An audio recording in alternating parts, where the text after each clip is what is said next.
150 ಜನ ನಮ್ಮ ಸಂಸ್ಥೆಯಲ್ಲಿ ಇವತ್ತು ಕಾರ್ಯನಿರ್ವಹಿಸ್ತಾ ಇದ್ದಾರೆ. 60,000 ಜನರಿಗೆ ನಾವು ಉಚಿತವಾದ ಶಸ್ತ್ರಚಿಕಿತ್ಸೆಯನ್ನು ನಮ್ಮ ಸಂಸ್ಥೆಯಿಂದ ನಾವು ಮಾಡಿಕೊಟ್ಟಿದ್ದೀವಿ. ಇಷ್ಟೆಲ್ಲ ವೈದ್ಯಕೀಯ ಕ್ಷೇತ್ರ ಬಿಟ್ಟು ರಾಜಕೀಯವಾಗಿ ತಾವು ಯಾಕೆ ಬಂದಿದೆ ಸರ್? ಮೊದಲಿಂದಲೂ ನನಗೆ ಸ್ವಲ್ಪ ರಾಜಕೀಯ ಕ್ಷೇತ್ರದಲ್ಲಿ ಆಸಕ್ತಿ ಇತ್ತು ಮತ್ತು ನಾನು ಮೊದಲಿಂದಲೂ ನನಗೆ ಜಾತ್ಯತೀತದ ಬಗ್ಗೆ ಬಹಳಷ್ಟು ಅಭಿಮಾನ. ಕ್ಷೇತ್ರದಲ್ಲಿ ಏನು ಮಾತು ಕಂಡು ಬರುತ್ತೆ ಅಂದ್ರೆ ಅಧಿಕಾರಕ್ಕಾಗಲ್ಲ, ಅಭಿವೃದ್ಧಿಗಾಗಿ ಪ್ರಭುಗೌಡ ಅಲ್ಲದೆಲ್ಲ ಅಭಿಮಾನಿಗಳು ಹೇಳುವಂಥದ್ದು.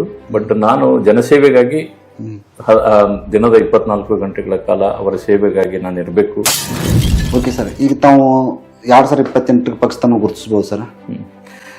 ಪಕ್ಷ ಸಂಘಟನೆ ಮಾಡಬೇಕು, ಪಕ್ಷ ಬಲವರ್ಧನೆ ಮಾಡಿ ಅದು ವಿಶ್ವಾಸ ಇದೆ ಸರ್. ಪಕ್ಷ ನಮ್ಮ ಈ ಒಂದು ಸಂಘಟನೆ ಕಾರ್ಯವನ್ನು ಗುರುತಿಸ್ತದೆ ಮತ್ತು ನನಗೆ ಖಂಡಿತವಾಗಿ ಸ್ಪರ್ಧೆ ಮಾಡುವಂತ ಒಂದು ಅವಕಾಶವನ್ನು ಕಲ್ಪಿಸಿಕೊಡ್ತಾರೆ. ನಿಮಗಿಂತಲೂ ಕ್ಷೇತ್ರ ಜನತೆ ನಿಮ್ಮನ್ನ MLA ನೋಡಬೇಕು ಅನ್ನೋ ಒಂದು ಆಸೆ ಸರ್. ಸ್ವಾಭಾವಿಕವಾಗಿ ನನ್ನ ಜೊತೆ ಇರುವಂತ ಎಲ್ಲ ಅಭಿಮಾನಿಗಳ ಒಂದು ಆಸೆ ಏನಂತಂದ್ರೆ ನಾನು ಶಾಸಕನಾಗಬೇಕು. ಕ್ಷೇತ್ರದಲ್ಲಿ ಬಹಳಷ್ಟು ರಸ್ತೆಗಳು ಹಾಳಾಗಿದ್ದಾವೆ. ಇವತ್ತು ಗ್ಯಾರಂಟಿಯಿಂದ ಸಾಕಷ್ಟು ಬಡವರಿಗೆ ಬಹಳಷ್ಟು ದೊಡ್ಡ ಅನುಕೂಲ ಆಗಿದೆ. ಹಾಗಾಗಿ ಗ್ಯಾರಂಟಿಯಿಂದ ನಮಗೆ ಹಿನ್ನಡೆ ಆಗಿದೆ ಅನ್ನೋದು ತಪ್ಪು. ಕ್ಷೇತ್ರದಲ್ಲಿ ಅಭಿವೃದ್ಧಿ ಆಗ್ತಾ ಇಲ್ಲ, ಯಾಕಂದ್ರೆ ನಮ್ಮ ಸರ್ಕಾರ ಇಲ್ಲ, ನಮಗೇನು ಅನುದಾನ ಸಿಗ್ತಾ ಇಲ್ಲ. ಗ್ಯಾರಂಟಿಗಾಗಿ ಬಹಳಷ್ಟು ಹಣ ಖರ್ಚು ಮಾಡ್ತಾ ಇರೋದ್ರಿಂದ ಕಾಂಗ್ರೆಸ್ ಶಾಸಕರಿಗೆ ದುಡ್ಡು ಸಿಗ್ತಾ ಇಲ್ಲ, ಹಾಗಾಗಿ ನನಗೆ ದುಡ್ಡು ಸಿಗ್ತಾ ಇಲ್ಲ ಅಂತ ಹೇಳ್ತಾ ಇರ್ತಾರೆ. ಅದೆಲ್ಲ ಕುಂಟು ನೆಪ. ಕುಣ್ಲಿಕ್ಕೆ ಬರ್ಲಿಲ್ಲ ಅಂದ್ರೆ ನೆಲ ಡೊಂಕನ್ನು ಹಾಗೆ. ರಾಜ್ಯದಲ್ಲಿ ಸಿದ್ದರಾಮಯ್ಯನವರು CM ಆಗಿ ಇತಿಹಾಸ ದಾಖಲೆ ನಿರ್ಮಾಣ ಮಾಡಿದ್ರೆ ಹೆಚ್ಚಿನ ಅವಧಿಗೆ ಖಂಡಿತವಾಗಿಯೂ ಅವರಿಗಿರುವಂತ ಒಂದು ಜನಪ್ರಿಯತೆ ಅದು ಬಹಳ ಮೆಚ್ಚುವಂಥದ್ದು. ಅವರು ಕೇವಲ ಒಂದು ಜಾತಿ ಧರ್ಮಕ್ಕೆ ಸೀಮಿತವಾದಂಥ ನಾಯಕರಲ್ಲ. ಇವತ್ತು MB ಪಾಟೀಲ್ ಸಾಹೇಬರು ನೀರಾವರಿ ಮಂತ್ರಿಯಾಗಿ ಕೆರೆ ತುಂಬ ಯೋಜನೆಗಳನ್ನು ಕಾರ್ಯರೂಪಕ್ಕೆ ತಂದ ಮೇಲೆ ಇವತ್ತ ಬಿಜಾಪುರ ನಗರದಲ್ಲಿರುವಂಥ ಪ್ರತಿ ಮನೆಯಲ್ಲೂ ಸಹ ಕೇಂದ್ರ ಸರ್ಕಾರ ಅಭಿವೃದ್ಧಿಗಿಂತ ಜಾಸ್ತಿ ಸಮಾಜದಲ್ಲಿ ಒಡಕನ್ನ ನಿರ್ಮಾಣ ಮಾಡಿ ಧರ್ಮ ಮತ್ತು ಜಾತಿಗಳ ನಡುವೆ ಸಂಘರ್ಷ ಮಾಡುವಂತ ಕೆಲಸವನ್ನ ಮಾಡ್ತಾರೆ. ಸರ್ಕಾರ ನಮ್ಮ ಅಧಿಕಾರಕ್ಕೆ ಬಂದಾಗ BJP ಸರ್ಕಾರ 2,47,000 ಕೋಟಿ ಸಾಲವನ್ನ ನಮ್ಮ ತಲೆಯ ಮೇಲಿಟ್ಟು ಹೋಗಿದೆ. ನನ್ನ ಆಸೆಯೂ ಸಹ ನಾನು ಈ ಬಾರಿ ಚುನಾವಣೆಯಲ್ಲಿ ಇರಬೇಕು ಮತ್ತು ಶಾಸಕನಾಗಬೇಕು ಅಂತ ಹೇಳಿ. ನಿಮ್ಮ FM ವಾಹಿನಿಯಲ್ಲಿ ಜನನಾಯಕ ವಿಶೇಷ ಕಾರ್ಯಕ್ರಮ.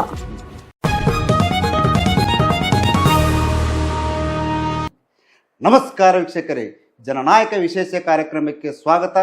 ನಾನು ಶರಣು. ಇವತ್ತಿನ ಕಾರ್ಯಕ್ರಮದಲ್ಲಿ ನಮ್ಮೊಂದಿಗೆ ಇದ್ದಂಥವರು ಜನಸೇವೆ ಜನಾರ್ದನ ಸೇವೆ ಎಂದು ಭಾವಿಸಿದಂಥವರು, ಮಾನವೀಯತೆಗೆ ಮಾದರಿಯಾದಂಥವರು, ಕತ್ತಲೆ ಕಣ್ಣಿಗೆ ಬೆಳಕು ನೀಡುತ್ತಿರುವ ಬಡವರ ಬಾಲಿನ ಆಶಯಕಿರಣ, ನೇತ್ರ ರಕ್ಷಕ, ಅಧಿಕಾರಕ್ಕಾಗಲ್ಲ ಅಭಿವೃದ್ಧಿಗಾಗಿ ಇವತ್ತು ಸಮಾಜ ಸೇವೆಯಲ್ಲಿ ತಮ್ಮನ್ನು ತಾವು ತೊಡಗಿಸಿಕೊಂಡು ಜನಮೆಚ್ಚುಗೆ ಕೆಲಸ ಮಾಡುತ್ತಿರುವಂಥ ಜನಪ್ರಿಯ ಜನನಾಯಕ ಇವತ್ತು ನಮ್ಮ ಜೊತೆಗೆ ನಮ್ಮ ಕಾರ್ಯಕ್ರಮದಲ್ಲಿದ್ದಾರೆ. ಬನ್ನಿ ಅವರು ಮಾತನಾಡಿಸಿಕೊಂಡು ಬರೋಣ. ಸರ್ ನಮಸ್ಕಾರ, ನಮ್ಮ ಕಾರ್ಯಕ್ರಮಕ್ಕೆ ತಮಗೆ ಸ್ವಾಗತ. ನಮಸ್ಕಾರ ಸರ್. ಮೊದಲಿಗೆ ಅವರೇ ಹೊಸ ವರ್ಷದ ಶುಭಾಶಯಗಳು ಮತ್ತು ಇಂದಿನ ಈ ಶುಭ ಮುಂಜಾನೆಯ ಶುಭಾಶಯಗಳನ್ನು ಕೋರ್ತಾ ತುಂಬಾ ಧನ್ಯವಾದಗಳು. ತಾವು ಬಂದು ಈ ಒಂದು ಸಂದರ್ಶನ ಕಾರ್ಯವನ್ನ ಮಾಡ್ತಾ ಇದ್ದೀರಿ. ಹೇಳಿ, ನಿಮ್ಮ ಸಂದರ್ಶನದ ವಿಷಯದ ಬಗ್ಗೆ ಮಾತಾಡೋಣ. Okay sir. ಸರ್ ಮೊದಲಿಗಾಗಿ ನಮ್ಮ ವೀಕ್ಷಕರಿಗೆ ತಮ್ಮ ಪರಿಚಯ.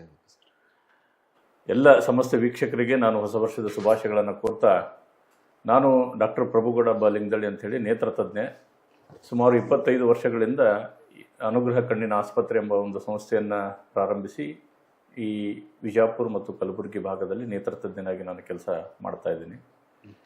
ಮತ್ತು ಕಳೆದ ಹಲವು ವರ್ಷಗಳಿಂದ ಸಮಾಜ ಸೇವೆಯಲ್ಲಿ ತೊಡಗಿಸಿಕೊಂಡು ರಾಜಕೀಯ ಕ್ಷೇತ್ರಕ್ಕೆ ಹೋಗಬೇಕನ್ನೋ ಒಂದು ಸದಿಚ್ಛೆಯಿಂದ ನಾನು ಸಾಕಷ್ಟು ಪರಿಶ್ರಮವನ್ನು ಪಡ್ತಾ ಇದ್ದೀನಿ. ಜನರ ಮತ್ತು ನಮ್ಮಲ್ಲಿ ಬಂದಂತಹ ಬಹಳಷ್ಟು ಯುವಕರ ಒಂದು ಆಶೆಯ ಮೇರೆಗೆ ನಾನು ಈ ಒಂದು ಕ್ಷೇತ್ರವನ್ನು ಆಯ್ಕೆ ಮಾಡಿಕೊಂಡಿದ್ದೆ. Okay sir. ಸರ್ ತಮ್ಮ ಬಾಲ್ಯ ದಿನಗಳು ನೆನಪು ಮಾಡ್ಕೋಬೋದಾ?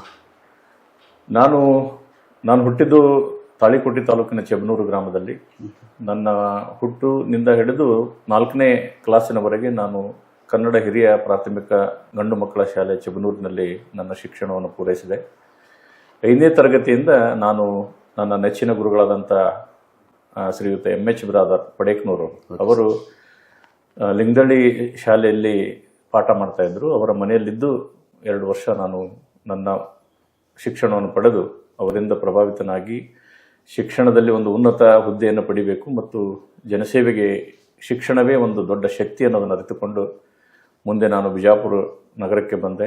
ಬಿಜಾಪುರ ನಗರದಲ್ಲಿ ನನ್ನ ಚಿಕ್ಕಮ್ಮನ ಮನೆಯಲ್ಲಿ ಸುಮಾರು 3 ವರ್ಷಗಳ ಕಾಲ ನಾನು ವಾಸವಾಗಿದ್ದು SS ಹೈಸ್ಕೂಲಲ್ಲಿ ನನ್ನ ಪ್ರೌಢ ಶಿಕ್ಷಣವನ್ನು ಮುಗಿಸಿದೆ. ತದನಂತರ KCP ಸೈನ್ಸ್ ಕಾಲೇಜ್ ಅಲ್ಲಿ ನನ್ನ PUCಯನ್ನು ವಿಜ್ಞಾನ ವಿಭಾಗದಲ್ಲಿ ಮಾಡಿ ಮುಂದೆ ನಾನು MBBS ಮಾಡಬೇಕನ್ನೋ ಒಂದು ಬಹಳ ದೊಡ್ಡ ಆಸೆ ಇತ್ತು. ಆದರೆ ನನಗೆ ಸರ್ಕಾರ ಕೋಟಾದಲ್ಲಿ ಆದ ಸೀಟು ಸಿಗದೇ ಇದ್ದಾಗ ನನ್ನ ತಂದೆ ಮತ್ತು ಆಗಿನ BLD ಸಂಸ್ಥೆ ಪ್ರಧಾನ ಕಾರ್ಯದರ್ಶಿಗಳು ಮಾಜಿ ಸಚಿವರಾದಂಥ BM ಪಾಟೀಲ್ ಸಾಹೇಬರ ಒಂದು ಸಹಾಯ ಹಸ್ತದಿಂದ ಮತ್ತು ಆಗಿನ ಕಾಲದ BLD ಸಂಸ್ಥೆ ಚೇರ್ಮನ್ ಆಗಿದ್ದಂಥ ನನ್ನ ದೊಡ್ಡಪ್ಪನವರಾದ BR ಪಾಟೀಲ್ ಲಿಂಗದಳ್ಳಿ ಅವರ ಒಂದು ಆಶೀರ್ವಾದದಿಂದ ನನಗೆ ಉಚಿತವಾದ ಒಂದು ಪ್ರವೇಶವನ್ನು ಅವರು ದೊರಕಿಸಿಕೊಟ್ರು. ನನ್ನ ದೊಡ್ಡಪ್ಪನವರು ನನ್ನೆಲ್ಲ ಖರ್ಚುಗಳನ್ನು ಅವರು ನೋಡಿಕೊಂಡ್ರು ಮತ್ತು ನನ್ನ MBBS ಮುಗಿಯುವವರೆಗೆ ನನ್ನ ತಂದೆಗೆ ಯಾವುದೇ ಭಾರವಾಗದ ರೀತಿಯಿಂದ ಅವರು ನನಗೆ ಶಿಕ್ಷಣವನ್ನು ಕೊಡಿಸಿದರು. ಸೊ ಇವತ್ತು ನಾನು ಇಷ್ಟು ಉನ್ನತ ಸ್ಥಾನಕ್ಕೆ ಏರಿದ್ದೀನಿ, ಏನಾದರೂ ಜನಸೇವೆ ಮಾಡಲಿಕ್ಕೆ ಒಂದು ಶಕ್ತಿ ತುಂಬಿದೆ ಅಂತಂದರೆ ಅದಕ್ಕೆ ದಿವಂಗತ BM ಪಾಟೀಲ್ ಸಾಹೇಬರು ಮತ್ತು BR ಪಾಟೀಲ್ ಒಂದು ಆಶೀರ್ವಾದದಿಂದಲೇ ಇದು ಕಾರಣ ಅನ್ನೋದನ್ನು ನಾನು ಇವತ್ತು ಹೇಳಬೇಕಾಗ್ತದೆ. Okay sir. ಸರ್, ತಮ್ಮ ಮನೆತನದ ಹಿನ್ನೆಲೆ ಏನಾಗಿರ್ಬೋದು? ನಾವು ಮೂಲತಃ ಲಿಂಗದಳ್ಳಿಯವರು. ನಮ್ಮ ಅಜ್ಜ ಬಾಲಪ್ಪಗೌಡ ಅವರು ಸ್ವಲ್ಪ ಜಮೀನನ್ನು ಖರೀದಿ ಮಾಡಿ ಅವರು ಚಬನೂರಿಗೆ ಬಂದು ವಾಸ್ತವವಾಗಿ ಅಲ್ಲಿ ನಾವು ಹುಟ್ಟಿದ್ದು. ನಮ್ಮ ತಂದೆ ಮತ್ತು ನಾನು ಅಲ್ಲೆಲ್ಲ ಹುಟ್ಟಿ ಬೆಳೆದವಿ ಮತ್ತು ನಾವೆಲ್ಲ ಕೃಷಿಕರು. ಸುಮಾರು ನಮ್ಮ ಅಜ್ಜನವರಿಗೆ ಒಂದು 500 ಎಕರೆ ಹೊಲ ಇತ್ತು. ಮುಂದೆ ನಾವು ನಮ್ಮ ತಂದೆಯವರು ಸಹ ವ್ಯವಸಾಯವನ್ನು ಮಾಡ್ತಾ ಇದ್ರು. ಮುಂದೆ ಅವರಿಗೆ BS ಪಾಟೀಲ್ ಸಾಸ್ನೂರು ಮತ್ತು BM ಪಾಟೀಲ್ರವರ ಒಂದು ಒಡನಾಟದಿಂದ ರಾಜಕೀಯ ಕ್ಷೇತ್ರದಲ್ಲಿ ಸ್ವಲ್ಪ ಅವರು ತೊಡಗಿಸಿಕೊಂಡ್ರು. ಮುಂದೆ ಅವರು ಗ್ರಾಮ ಪಂಚಾಯತಿ ಸದಸ್ಯರಾದರು, ಸಾಸ್ನೂರು ಗ್ರಾಮ ಪಂಚಾಯತಿ ಅಧ್ಯಕ್ಷರಾದರು. ಮುಂದೆ ಅವರು BLD ಸಂಸ್ಥೆಯ ನಿರ್ದೇಶಕ ಮಂಡಳಿಯ ಸದಸ್ಯರಾಗಿ 3 ಅವಧಿಯ ಕಾಲ BLD ಸಂಸ್ಥೆಯ ನಿರ್ದೇಶಕರಾಗಿ ಕಾರ್ಯವನ್ನು ಮಾಡಿದರು. ಅವರು ಮಾಡಿದರು. ಮತ್ತು ಮುಂದೆ ನನ್ನ ಚಿಕ್ಕಮ್ಮ ಅವರೆಲ್ಲ ತಾಲೂಕು ಪಂಚಾಯತಿ ಸದಸ್ಯರಾಗಿದ್ದರು. ನನ್ನ ಚಿಕ್ಕಮ್ಮ ತಾಲೂಕು ಪಂಚಾಯತಿ ಉಪಾಧ್ಯಕ್ಷ ಆಗಿದ್ದರು. ಚಿಕ್ಕಂದಿನಿಂದಲೇ ನಮ್ಮ ತಂದೆ ಜಾಸ್ತಿ ರಾಜಕೀಯ ಚಟುವಟಿಕೆಗಳಲ್ಲಿ ಇರುವುದರಿಂದ ನನಗೂ ರಾಜಕೀಯ ಕ್ಷೇತ್ರದ ಬಗ್ಗೆ ಸ್ವಲ್ಪ ಜ್ಞಾನ ಇತ್ತು. ಪಕ್ಷ ಯಾವುದು ಎಲ್ಲ ನಾವು ಚಿಕ್ಕಂದಿದ್ದಾಗಲೇ ಅದರ ಒಡನಾಟದಲ್ಲಿ ಇದ್ದೇವೆ. ಮತ್ತು BM ಪಾಟೀಲ್ ಸಾಹೇಬರು ನಮ್ಮ ಮಾರ್ಗದರ್ಶಕರು ಮತ್ತು ನಮ್ಮ ಕುಟುಂಬಕ್ಕೆ ಸಾಕಷ್ಟು ನೆರವು ನೀಡಿದಂಥವ್ರು. ಅದರ ಜೊತೆಗೆ ಪ್ರಸ್ತುತ BLD ಸಂಸ್ಥೆಯ ಅಧ್ಯಕ್ಷರಾದಂಥ ಮತ್ತು ಕರ್ನಾಟಕ ಗಣ ಸರ್ಕಾರದ ಸಚಿವರಾದಂಥ MB ಪಾಟೀಲ್ ಸಾಹೇಬರು ಸಹ ಸಾಕಷ್ಟು ಸಹಾಯವನ್ನು ನಮ್ಮ ಕುಟುಂಬಕ್ಕೆ ನೀಡಿದ್ದಾರೆ. ಅವರೆಲ್ಲರ ಈ ಒಂದು ಸಹಾಯ ಹಸ್ತದಿಂದ ನಾನು ಶಿಕ್ಷಣವನ್ನು ಪಡೆದೆ. ನನ್ನ ಸಹೋದರ ಮತ್ತು ನಮ್ಮ ಮನೆಯಲ್ಲಿರೋರೆಲ್ಲರೂ ಒಂದು ಒಳ್ಳೆಯ ಶಿಕ್ಷಣವನ್ನು ಪಡೆದು ಈಗ ಈ ಒಂದು ಮಟ್ಟಕ್ಕೆ ಬೆಳಲಿಕ್ಕೆ ಕಾರಣ ಆಯಿತು. Okay sir. ಸರ್, ನೀವು ವೃತ್ತಿ ಜೀವನ ಎಲ್ಲೆಲ್ಲಿ ಹಾಸ್ಪಿಟಲ್ ಯಾವ ಇದರೊಳಗೆ ಮಾಡಿದ್ದೆ? ನಾನು MBBS ಇಲ್ಲಿ ಮುಗಿಸಿದ ನಂತರ ನಾನು ನೇತ್ರಶಾಸ್ತ್ರದ ಅಧ್ಯಯನಕ್ಕಾಗಿ ನಾನು ಬಳ್ಳಾರಿಯಲ್ಲಿರುವಂತಹ ವಿಜಯನಗರ ಇನ್ಸ್ಟಿಟ್ಯೂಟ್ ಆಫ್ ಮೆಡಿಕಲ್ ಸೈನ್ಸಲ್ಲಿ ನನ್ನ ಪದವಿ ಪೂರ್ವ ಪದವಿ ನಂತರ ಅದನ್ನು ಸ್ನಾತಕೋತ್ತರ ಪದವಿಯನ್ನು ಪಡೆದು ತದನಂತರ ನಾನು ಮದುರೈಯಲ್ಲಿರುವಂತಹ ಜಗತ್ ಪ್ರಸಿದ್ಧ ಅರವಿಂದ್ ಕಣ್ಣು ಆಸ್ಪತ್ರೆಯಲ್ಲಿ 2 ವರ್ಷ ಸೇವೆಗೈದು ಬಂದೆ. ಅಲ್ಲಿರಬೇಕಾದ್ರೆ ಅಲ್ಲಿಯ ಮುಖ್ಯಸ್ಥರು ವೆಂಕಟಸ್ವಾಮಿ ಅವರು ಆ ಅರವಿಂದ್ ಕಣ್ಣಾಸ್ಪತ್ರೆಯನ್ನ ಸಂಸ್ಥಾಪಕರು. ಅವರಿಗೆ ಒಂದು ಅಂಗವಿಕಲತೆ ಇತ್ತು. ಅವರಿಗೆ ರೊಮಟಾಯ್ಡ್ ಆರ್ಥರೈಟಿಸ್ ಸಂಧಿವಾತ ಇತ್ತು.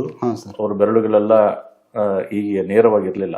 ಆದರೂ ಸಹ ಇಂಥ ಅಂಗವಿಕಲತೆಯನ್ನು ಇಟ್ಟುಕೊಂಡು ಅವರೊಂದು ಆಸ್ಪತ್ರೆಯನ್ನು ಪ್ರಾರಂಭ ಮಾಡಿ ಸುಮಾರು 1 ಲಕ್ಷ ರೋಗಿಗಳಿಗೆ ಶಸ್ತ್ರಚಿಕಿತ್ಸೆಯನ್ನು ಮಾಡಿದಂಥ ಮೇಧಾವಿ ಅವರು.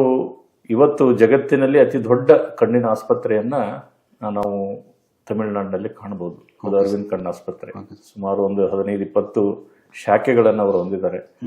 ಸುಮಾರು 5,000 ಜನ ಕೆಲಸ ಮಾಡೋರಿದ್ದಾರೆ. 5,000 ಜನ. ನಾವು ವರ್ಷವಿಡೀ ನೋಡಿದ್ರೆ 5,000 ಪೇಷಂಟ್ ನೋಡಲ್ಲ, ಬಟ್ ಅವರು 5,000 ಜನ ಕೆಲಸ ಮಾಡುವಂತ ಒಂದು ಸಂಸ್ಥೆಯನ್ನ ನಿರ್ಮಾಣ ಮಾಡಿದ್ದಾರೆ. ಅವರ ಒಂದು ಇಚ್ಛೆ ಏನಿತ್ತಂದ್ರೆ ನಾವು ಬಡವರಿಗಾಗಿ ಕೆಲಸ ಮಾಡಬೇಕು, ಸಮಾಜದಲ್ಲಿರುವಂತಹ ಪ್ರತಿಯೊಬ್ಬರು ಒಂದು ಒಳ್ಳೆಯ ಚಿಕಿತ್ಸೆಯನ್ನ ಪಡ್ಕೋಬೇಕು. ಕೇವಲ ಹಣದ ಕೊರತೆಯಿಂದಾಗಿ ಅವರು ದೃಷ್ಟಿಹೀನರಾಗಿ ಬದುಕಬಾರದು. ಸಮಾಜದಲ್ಲಿರುವ ಕಟ್ಟಕಡೆ ವ್ಯಕ್ತಿಗೂ ಸಹ ಉನ್ನತವಾದ ಒಂದು ಚಿಕಿತ್ಸೆಯನ್ನು ಕೊಟ್ಟು ಅವನು ಸಹ ಒಂದು ಸ್ವಾವಲಂಬಿ ಬದುಕನ್ನ ಕಾಣಬೇಕು ಅನ್ನೋ ಒಂದು ಸದಿಚ್ಛೆಯಿಂದ ಇಂಥ ಸಂಸ್ಥೆಯನ್ನು ಮಾಡಿದ್ದನ್ನ ಕಣ್ಣಾರೆ ನಾನು ಕಂಡು ಅಲ್ಲಿ 2 ವರ್ಷ ಸೇವೆಗೈದ ನಂತರ ನಾನು ನನ್ನ ಭಾಗದಲ್ಲಿ ಈ ರೀತಿಯ ಒಂದು ಕಣ್ಣಾಸ್ಪತ್ರೆಯನ್ನು ಪ್ರಾರಂಭ ಮಾಡಬೇಕು, ಬಡವರಿಗಾಗಿ ಒಂದು ಅನುಕೂಲ ಮಾಡಿಕೊಡೋಣ ಅಂತ ಹೇಳಿ ಪ್ರಾರಂಭ 2001ರಲ್ಲಿ ಅನುಗ್ರಹ ಕಣ್ಣಿನ ಆಸ್ಪತ್ರೆಯನ್ನ ಪ್ರಾರಂಭ ಮಾಡಿದೆ. ಇದರ ಜೊತೆಗೆ ನಾನು BLD ಸಂಸ್ಥೆಯಲ್ಲಿ ನೇತ್ರಶಾಸ್ತ್ರ ವಿಭಾಗದಲ್ಲಿ ಪ್ರಾಧ್ಯಾಪಕನಾಗಿ ಕೆಲಸ ಮಾಡ್ತಾ ಇದ್ದೆ. 10 ವರ್ಷಗಳ ಕಾಲ ಅಲ್ಲೇ ಸೇವೆಗೈದ ನಂತರ ಮತ್ತು ಇಲ್ಲಿ ಕೆಲಸದ ಒತ್ತಡ ಇರುವುದರಿಂದ ನಾನು ಅಲ್ಲಿಂದ ಸ್ವಯಂ ನಿವೃತ್ತಿಯನ್ನು ಹೊಂದಿ ನನ್ನ ಆಸ್ಪತ್ರೆಯಲ್ಲಿ ಪೂರ್ಣ ಅವಧಿಗೆ ನಾನು ತೊಡಗಿಸಿಕೊಂಡೆ. ನನ್ನ ಜೊತೆಗೆ ಸುಮಾರು ಈಗ ನಾವು ಪ್ರಾರಂಭ ಮಾಡಬೇಕಾದ್ರೆ ಕೇವಲ 4 ಜನ ಇದ್ದೇವೆ. ನಾನು, ನನ್ನ ಧರ್ಮಪತ್ನಿ ಮತ್ತು ಇನ್ನು ಇಬ್ಬರು ಡಾಕ್ಟರ್ಸ್ ಅಲ್ಲ, ನಾವಿಬ್ಬರು ಡಾಕ್ಟರ್, ಉಳಿದವರು ನಮ್ಮ ಅಸಿಸ್ಟೆಂಟ್ ಆಗಿ ಇದ್ರು. ಬೆಳಗ್ಗೆ 6 ಗಂಟೆಗೆ ನಮ್ಮ ಕೆಲಸ ಪ್ರಾರಂಭ ಮಾಡ್ತಿದ್ದು, ರಾತ್ರಿ 12 ಗಂಟೆವರೆಗೆ ನಾವು ಕೆಲಸ ಮಾಡ್ತಿದ್ವಿ. ಯಾಕಂದ್ರೆ ಮಧ್ಯೆ ನಾನು BLD ಆಸ್ಪತ್ರೆಗೆ ಹೋಗಿ ಕೆಲಸ ಮಾಡಿ ಬರ್ಬೇಕಾಗ್ತಾ ಇತ್ತು. ಮುಂದೆ ಆ 4 ಜನ ಕೆಲಸಗಾರರಿಂದ ಪ್ರಾರಂಭವಾದಂಥ ಇಂಥ ಸಂಸ್ಥೆ ಇವತ್ತು ಬಿಜಾಪುರ, ಕಲಬುರಗಿ ಮತ್ತು ತಾಲೂಕಿನ ಎಲ್ಲ ಮಟ್ಟದಲ್ಲಿಯೂ ಸಹ ಪ್ರಾಥಮಿಕ ಕಣ್ಣಿನ ತಪಾಸಣಾ ಕೇಂದ್ರಗಳನ್ನು ಪ್ರಾರಂಭ ಮಾಡಿ ಸುಮಾರು 350 ಜನರಿಗೆ ಒಂದು ಕೆಲಸ ಕೊಡುವಂಥ ಕೆಲಸವನ್ನು ನಾವು ಇವತ್ತು ಮಾಡ್ತಾ ಇದ್ದೀವಿ. 350 ಜನ ನಮ್ಮ ಸಂಸ್ಥೆಯಲ್ಲಿ ಇವತ್ತು ಕಾರ್ಯನಿರ್ವಹಿಸ್ತಾ ಇದ್ದಾರೆ. ಅದರಲ್ಲಿ ಸುಮಾರು 40 ಜನ ನೇತ್ರ ತಜ್ಞರಿದ್ದಾರೆ, ಒಂದು 60 ಜನ ನೇತ್ರ ಸಹಾಯಕರಿದ್ದಾರೆ ಮತ್ತು ಬೇರೆ ಬೇರೆ ಎಲ್ಲ ಕೆಲಸ ಮಾಡುವಂಥವರಿಗೆ ನಾವು ಕೆಲಸ ಕೊಟ್ಟಿದ್ದೀವಿ. ನಮ್ಮ ಸಂಸ್ಥೆ ಅರೆ ವೈದ್ಯಕೀಯ ವಿಜ್ಞಾನ ಕೋರ್ಸನ್ನು ಪ್ರಾರಂಭ ಮಾಡಿ ನೇತ್ರ ಸಹಾಯಕರನ್ನ ತಯಾರು ಮಾಡ್ತಾ ಇದ್ದೀವಿ. ಅವರು ತಮ್ಮ ಸ್ವಂತ ಶಕ್ತಿಯಿಂದ ತಾವು ಕನ್ನಡಕದ ಅಂಗಡಿಯನ್ನ ಮಾಡ್ಕೋಬಹುದು ಮತ್ತು ಕಣ್ಣು ತಪಾಸಣೆ ಮಾಡಿ ಅವರು ಕನ್ನಡಕವನ್ನ ಜನರಿಗೆ ನೀಡಬಹುದು. ಇಲ್ಲ ಅಂತಂದ್ರೆ ನಮ್ಮ ಜೊತೆಗಿದ್ದು ನಮ್ಮ ಆಸ್ಪತ್ರೆಯಲ್ಲಿ ಕಾರ್ಯನಿರ್ವಹಿಸಬಹುದು. ಸುಮಾರು ಅಂತಹ ಪ್ರತಿ ವರ್ಷ ಒಂದು 20 ಜನರಿಗೆ ಉಚಿತವಾದ ಒಂದು ಪ್ರವೇಶವನ್ನು ನಾವು ದೊರಕಿಸಿಕೊಡ್ತೇವೆ ಮತ್ತು ಅವರಿಗೆ ಉಚಿತವಾದ ಶಿಕ್ಷಣವನ್ನು ಕೊಟ್ಟು ಅವರನ್ನು ಸಬಲೀಕರಿಸುವಂತ ಒಂದು ಕೆಲಸವನ್ನು ನಾವು ಇವತ್ತು ಮಾಡ್ತಾ ಇದ್ದೀವಿ. ಓಕೆ ಸರ್, ತಮ್ಮ ಅನುಗ್ರಹ ಆಸ್ಪತ್ರೆಯಿಂದ ಎಷ್ಟು ಹೊರರೋಗಿಗಳನ್ನು ತಪಾಸ್ ಮಾಡಲಾಗಿದೆ ಸರ್? ಮೊದಲಿಗೆ ಒಂದು ದಿನಕ್ಕೆ 5-6 ಜನ ರೋಗಿಗಳನ್ನ ನಾವು ನೋಡ್ತಾ ಇದ್ದೀವಿ. ಪ್ರಸ್ತುತ ಇಂದಿನ ಪರಿಸ್ಥಿತಿಯಲ್ಲಿ ನಾವು ಬಿಜಾಪುರ ಶಾಖೆಯಲ್ಲಿ ಸುಮಾರು 400 ಜನರಿಗೆ ಪ್ರತಿ ದಿವಸ ನಾವು ಚಿಕಿತ್ಸೆಯನ್ನು ನೀಡ್ತಾ ಇದ್ದೀವಿ. ಮತ್ತೆ ಗುಲ್ಬರ್ಗಾ ಮಹಾನಗರದಲ್ಲಿಯೂ ಸಹ ನಮ್ಮ ಆಸ್ಪತ್ರೆ ಇದ್ದು ಅಲ್ಲಿ ಸಹ 150 ಜನರಿಗೆ ನಾವು ಚಿಕಿತ್ಸೆಯನ್ನು ನೀಡ್ತಾ ಇದ್ದೀವಿ. ಇದುವರೆಗೆ ಸುಮಾರು 8 ಲಕ್ಷ ಜನರಿಗೆ ಹೊರ ರೋಗಿಗಳಿಗೆ ನಾವು ಚಿಕಿತ್ಸೆಯನ್ನು ನೀಡಿದ್ದೀವಿ. 1,65,000 ಜನರಿಗೆ ಶಸ್ತ್ರಚಿಕಿತ್ಸೆಯನ್ನು ಮಾಡಿದ್ದೀವಿ. ಅದರಲ್ಲಿ ಸುಮಾರು 60,000 ಜನರಿಗೆ ನಾವು ಉಚಿತವಾದ ಶಸ್ತ್ರಚಿಕಿತ್ಸೆಯನ್ನು ನಮ್ಮ ಸಂಸ್ಥೆಯಿಂದ ನಾವು ಮಾಡಿಕೊಟ್ಟಿದ್ದೀವಿ. ಓಕೆ ಸರ್, ತಮ್ಮ ಧರ್ಮಪತ್ನಿಯವರ ಬಗ್ಗೆ ತಮ್ಮ ಮಾತೇನು ಸರ್? ನಾನು MS ಮುಗಿದ ನಂತರ MS ಮಾಡಬೇಕಾದ್ರೆ ನಮ್ಮ ತಂದೆಯವರು ಮದುವೆ ಮಾಡುವ ಒಂದು ವಿಚಾರವನ್ನು ವ್ಯಕ್ತಪಡಿಸಿ ಅವಾಗ ಹೆಣ್ಣು ನೋಡಲಿಕ್ಕೆ ಪ್ರಾರಂಭ ಮಾಡಿದರು. ಬಹಳಷ್ಟು ಜನ ನಾನು ನೇತ್ರ ತಜ್ಞನಿದ್ದೀನಿ, ನೇತ್ರ ತಜ್ಞರಿಗೆ ಜಾಸ್ತಿ ಕೆಲಸ ಇರಲ್ಲ, ಆದಾಯ ಕಡಿಮೆ ಇರುತ್ತೆ ಅಂತ ಹೇಳಿ ತಿರಸ್ಕಾರ ಮಾಡಿದರು. ಆದರೆ ಪ್ರಸ್ತುತ ನನ್ನ ಧರ್ಮಪತ್ನಿಯಾದ ಡಾಕ್ಟರ್ ಮಾಲಿನಿ ಕೇವಲ ನನ್ನ ವ್ಯಕ್ತಿತ್ವವನ್ನ ನೋಡಿ ನನಗೆ ಒಪ್ಪಿಗೆಯನ್ನ ನೀಡಿದ್ರು ಮತ್ತು ನನ್ನ ಮದುವೆ ಆದರು. ತದನಂತರ ನಮ್ಮ BLD ಸಂಸ್ಥೆಯಲ್ಲಿ ಖ್ಯಾತ ವೈದ್ಯರಾಗಿದ್ದಂತಹ ಡಾಕ್ಟರ್ MS ಬ್ರದರ್ ಉಕ್ಲಿ ಅವರು ನನ್ನ ವೈದ್ಯಕೀಯ ಶಿಕ್ಷಣದ ಗುರುಗಳು. ಅವರು ನನಗೆ ಕರೆದು ಒಂದು ಸಲಹೆಯನ್ನ ಏನ್ ನೀಡಿದ್ರಂತಂದ್ರೆ, ನೀನು ಮತ್ತು ನಿನ್ನ ಧರ್ಮಪತ್ನಿ ಇಬ್ರು ಒಂದೇ ವಿಭಾಗದಲ್ಲಿ ಕೆಲಸ ಮಾಡಿದ್ರೆ ಹೆಚ್ಚಿನ ಒಂದು ಯಶಸ್ಸನ್ನ ಕಾಣಲಿಕ್ಕೆ ಸಾಧ್ಯ ಇದೆ. ಈಗ ನಾನು ಡಾಕ್ಟರ್ ಇದ್ದೀನಿ, ನಮ್ಮ ಮನೆಯವರು ಡಾಕ್ಟರ್ ಇಲ್ಲ, ಹಾಗಾಗಿ ನನಗೆ ಸಹಾಯ ಕೇಳಲಿಕ್ಕೆ ಆಗ್ತಾ ಇಲ್ಲ. ಹಾಗಾಗಿ ನೀನು ನಿನ್ನ ಧರ್ಮಪತ್ನಿಯನ್ನ ನೇತ್ರಶಾಸ್ತ್ರ ವಿಭಾಗದಲ್ಲಿ ಅವ್ರನ್ನ ತೊಡಗಿಸಿಕೊಂಡು ಅವರಿಗೆ ಒಳ್ಳೆಯ ಶಿಕ್ಷಣ ಕೊಡಿಸಿ ಅವರನ್ನು ನಿನ್ನ ಆಸ್ಪತ್ರೆಯಲ್ಲಿ ಕೆಲಸಕ್ಕೆ ಸೇರಿಸ್ಕೋಬಹುದು ಅಂತ ಹೇಳಿದಾಗ ಬಹಳ ಸಂತೋಷದಿಂದ ನನ್ನ ಧರ್ಮಪತ್ನಿ ಅದನ್ನು ಒಪ್ಪಿ ಅವಳು ಸಹ ನೇತ್ರಶಾಸ್ತ್ರ ವಿಭಾಗದಲ್ಲಿ ಸ್ನಾತಕೋತ್ತರ ಪದವಿಯನ್ನು ಪಡೆದು ನೇತ್ರ ತಜ್ಞೆಯಾಗಿ ಇವತ್ತು ನನ್ನ ಜೊತೆಗೆ ಕೆಲಸ ಮಾಡ್ತಿದ್ದಾರೆ. ಅವರ ನಿರಂತರ ನಾನು ಇವತ್ತು ಬೇರೆ ಕ್ಷೇತ್ರಗಳಲ್ಲಿ ಏನಾದರೂ ಒಂದು ಕಾರ್ಯ ಮಾಡ್ತಾ ಇದ್ದೀನಿ ಅಂತಂದ್ರೆ ಅವರು ಸಂಪೂರ್ಣವಾಗಿ ಈ ಒಂದು ಅನುಗ್ರಹ ಕಣ್ಣಿನ ಸಂಸ್ಥೆಗೆ ಹಗಲು ರಾತ್ರಿ ಶ್ರಮಿಸ್ತಾ ಇರೋದಕ್ಕೆ ಒಂದು ಉದಾಹರಣೆ. ಅದರ ಜೊತೆಗೆ ನನ್ನ ಸಹೋದರ ಡಾಕ್ಟರ್ ಸಂತೋಷ್ ಪಾಟೀಲ್, ಅವರ ಧರ್ಮಪತ್ನಿ ಡಾಕ್ಟರ್ ರೋಹಿಣಿ ಪಾಟೀಲ್, ನನ್ನ ಮಗಳು ಅಂದ್ರೆ ನನ್ನ ಕೋಬ್ರದರ್ ಮಗಳು ಡಾಕ್ಟರ್ ಮಧು ಗಣ್ಣೂರ್ ಅಂತೇಳಿ, ಅವರ ಮನೆಯವರಾದಂಥ ಡಾಕ್ಟರ್ ಆನಂದ್ ಗಣ್ಣೂರ್, ಇವರೆಲ್ಲರೂ ಇವತ್ತು ಹಗಲು ರಾತ್ರಿ ಅನ್ನದೇ ಅನುಗ್ರಹ ಸಂಸ್ಥೆಗಾಗಿ ದುಡಿತಾ ಇದ್ದಾರೆ. ಇದು ಬಿಟ್ಟು ಇನ್ನೂ 3 ಜನ ಹೊರಗಿನವರನ್ನು ಸಹ ನಾವು ನಮ್ಮ ಸಂಸ್ಥೆಯಲ್ಲಿ ಅಪಾಯಿಂಟ್ಮೆಂಟ್ ಮಾಡ್ಕೊಂಡಿದ್ದೀವಿ. Doctor Kaveri Patil, doctor Poornima Patil, doctor Arun Desai, ಅಲ್ಲಿ ಗುಲ್ಬರ್ಗ ವಿಭಾಗದಲ್ಲಿ doctor Vineet Bhimashetty, doctor Vijayalakshmi Patil, doctor Vinod Anandi, Venkatesh Kalapur, ಹೀಗೆ ಬಹಳಷ್ಟು ಜನ ತಜ್ಞ ವೈದ್ಯರು ನಮ್ಮ ಜೊತೆಗೆ ಇವತ್ತಿದ್ದಾರೆ. ಅವರೆಲ್ಲರ ಒಂದು ಅವಿರತ ಪ್ರಯತ್ನದಿಂದ ಈ ಸಂಸ್ಥೆ ಈ ಭಾಗದಲ್ಲಿ ಒಂದು ಒಳ್ಳೆ ಹೆಸರು ಮಾಡಲಿಕ್ಕೆ ಸಹಾಯ ಆಗಿದೆ. ಅನುಗ್ರಹ ಫೌಂಡೇಶನ್ ಟ್ರಸ್ಟ್ ಕಾರ್ಯಗಳೇನು ಸರ್? ನಾವು ಪ್ರಾರಂಭದಲ್ಲಿ ಅನುಗ್ರಹ ಕಣ್ಣಿನ ಆಸ್ಪತ್ರೆಯನ್ನು ಪ್ರಾರಂಭ ಮಾಡಿದಾಗ ಒಂದು ಏನಾದರೂ ಬಡವರಿಗೆ ಅನುಕೂಲ ಮಾಡಿಕೊಳ್ಳಿಕ್ಕೆ ಒಂದು ಧರ್ಮಾರ್ಥ ಸಂಘವನ್ನು ಪ್ರಾರಂಭ ಮಾಡಬೇಕಂತ ಹೇಳಿ ಸುಮಾರು 2010ರಲ್ಲಿ ನಾವು ಅನುಗ್ರಹ ವಿಷನ್ ಫೌಂಡೇಶನ್ ಟ್ರಸ್ಟ್ ಅಂತ ಹೇಳಿ ಅದನ್ನು ಪ್ರಾರಂಭ ಮಾಡಿದ್ವಿ. ಅದರ ಮುಖಾಂತರ ಜಿಲ್ಲೆಯ ಬೇರೆ ಬೇರೆ ಹೋಬಳಿ ಮಟ್ಟದಲ್ಲಿ ಮತ್ತು ಗ್ರಾಮ ಮಟ್ಟದಲ್ಲಿ ಉಚಿತವಾದ ಶಸ್ತ್ರಚಿಕಿತ್ಸಾ ಶಿಬಿರಗಳನ್ನು ಏರ್ಪಡಿಸಿ ಅಲ್ಲಿ ರೋಗಿಗಳನ್ನು ತಪಾಸಣೆ ಮಾಡಿ ಯಾರು ಶಸ್ತ್ರಚಿಕಿತ್ಸೆಗೆ ಅರ್ಹರಿದ್ದಾರೋ ಅಂಥವರನ್ನ ಆ ಗ್ರಾಮದಿಂದ ತೆಗೆದು ತಂದು ಅವರಿಗೆ ಒಳ್ಳೆಯ ಚಿಕಿತ್ಸೆಯನ್ನು ಕೊಟ್ಟು ಮರಳಿ ಬಿಡುವಂಥ ಒಂದು ಕೆಲಸವನ್ನು ಪ್ರಾರಂಭ ಮಾಡಿದ್ದೀವಿ. ಇದು ನಮ್ಮ ಜಿಲ್ಲಾ ಅಂಧತ್ವ ನಿವಾರಣಾ ಸಂಸ್ಥೆ ಅಡಿಯಲ್ಲಿ ಆಗ್ತಾ ಇರುವಂಥ ಒಂದು ಕೆಲಸ.